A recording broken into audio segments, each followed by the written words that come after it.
কোভিডের সময় ইনভেস্টররা ডিজিটাল টেকনোলজি অ্যাপের হাত ধরে মার্কেটে এসেছেন, ট্রেডিং করেছেন। মার্কেটও এক সময় ওই সময় থেকে ৩-৪ বেড়েছে। বছর খুব বেড়েছিল। আর যেখানেই টাকা লাগিয়েছেন বেড়ে গেছে। মনে হওয়া শুরু হয়েছে যে আমি জিনিসটাকে ধরতে পেরেছি, বুঝতে পেরেছি। লাস্ট ১ বছর সেনসেক্স নিফটি রিটার্ন নেগেটিভ। এখন মনে হচ্ছে যে গন্ডগোল কোথায় হচ্ছে বুঝতে পারছি না ঠিক। একটু হতভম্ব ভাব। এই ইনভেস্টররা যারা কোভিডের সময় এসেছিলেন, ৩-৪ বছর মার্কেটে আপ ট্রেন্ডে রিটার্ন দেখেছেন। গত ১ বছরে রিটার্নটা না আসায় বেশ বিচলিত। তাদের কি করণীয়? তো আগে যে কথাটা হলো না, "স্বার্থে জরুরি হ্যায় হ্যান্ড হোল্ডিং।"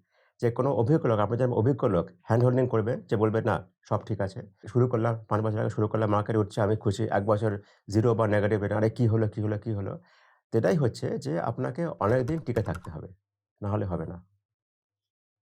এরকম এটা আরেকটা উদাহরণ দিই। এটা আবার ক্রিকেটেরই উদাহরণ। এই যে ক্রিকেটে কত রকমের রেকর্ড আছে। কে কত রান করেছে, কে কত সেঞ্চুরি করেছে, কে কত হাফ সেঞ্চুরি করেছে, হেন-তেন অনেক রেকর্ড আছে। রাহুল দ্রাবিড়ের একটা ইউনিক রেকর্ড আছে। আচ্ছা, He has faced the highest number of balls in a career. আচ্ছা। সবথেকে বেশি বল কে ফেস করেছে? Not Don Bradman, not Garry Sobers, not Sunil Gavaskar, not Sachin Tendulkar, not Vivian Richards. It is Rahul Dravid. টিকে থাকা।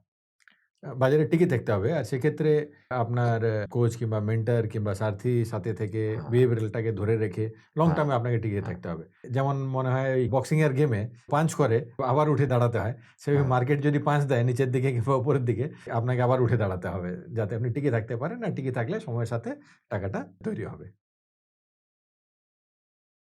Mutual fund investments are subject to market risks. Read all scheme related documents carefully. Mutual ফান্ডের বিনিয়োগে বাজারগত ঝুঁকি রয়েছে। যোজনা সংক্রান্ত সব কাগজপত্র ভালো করে পড়ে নেবেন।